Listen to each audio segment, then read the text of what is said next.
Hai, Assalamualaikum warahmatullahi wabarakatuh. Alhamdulillahi rabbil alamin. Wassalatu wassalamu ala asyrafil anbiya'i wal mursalin wa ala alihi wa sahbihi ajma'in.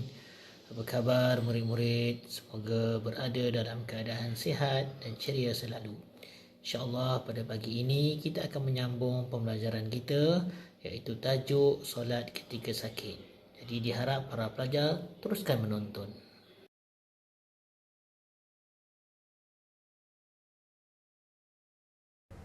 Satu perkara yang amat penting yang perlu kita ambil peringatan, solatlah dalam apa jua keadaan sekalipun, walaupun dalam keadaan sakit. Sebab itu Nabi SAW bersabda, solatlah kamu dalam keadaan berdiri. Sekira kamu tidak mampu berdiri, solatlah dalam keadaan duduk. Sekiranya tidak mampu solat dalam keadaan duduk, solatlah dalam keadaan berbaring. Hadis riwayat Bukhari. Bagi memudahkan pesakit menjalankan kewajipan bersolat, jangan risau. Pihak hospital sebenarnya menyediakan kemudahan-kemudahan asas berdasarkan permintaan. Sebagai contoh, keperluan bersuci, peralatan solat, khidmat rundingan daripada kaki tangan terlatih, kemudahan surau, termasuk juga jam azan yang menandakan masuknya waktu solat. Pesakit yang mampu solat berdiri dan mampu rokok, tetapi tidak mampu sujud seperti biasa. Pesakit yang mampu berdiri untuk menunaikan solat fardu dikehendaki untuk memulakan solat dalam keadaan berdiri. Sekiranya ketika ia sedang solat, ia tidak mampu untuk berdiri, maka ketika itulah baru ia diizinkan untuk duduk. Kena ingat sekali lagi, sesiapa pun yang mampu untuk berdiri, hendaklah ia memulakan solat dalam keadaan berdiri. Berniat dan takbiratul ihram. Mulakan solat seperti biasa dengan berniat takbiratul ihram dan membaca Al-Fatihah dalam keadaan berdiri. Rokok.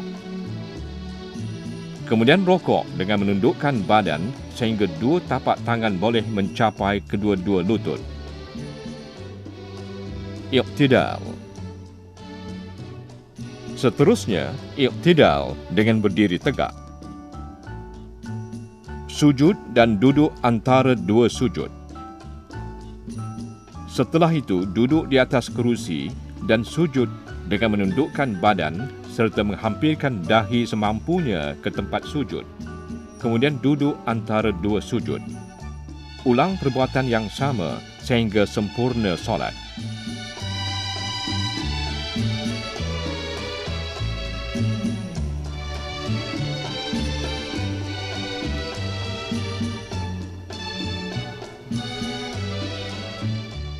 Duduk tasyahud. Untuk rakaat kedua dan rakaat akhir, lakukan duduk tasyahud.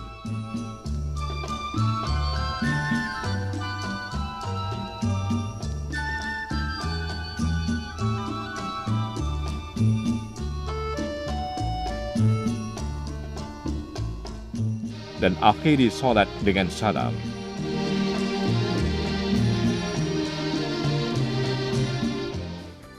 Pesakit yang mampu solat berdiri tetapi tidak mampu rokok dan sujud seperti biasa.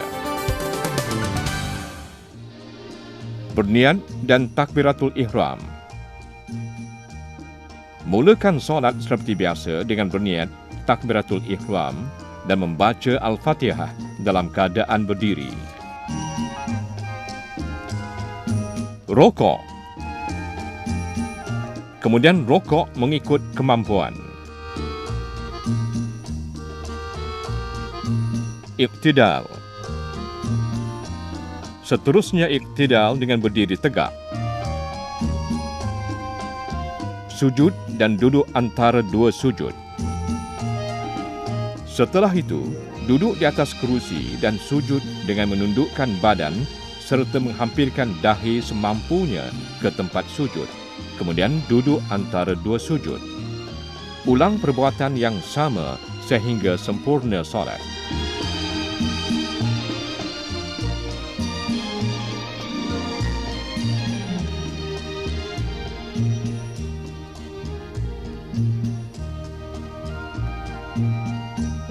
Duduk tasyahud.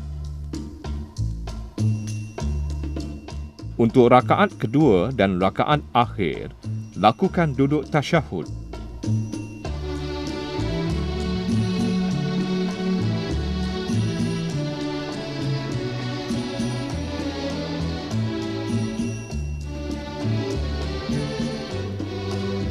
Dan akhiri solat dengan salam.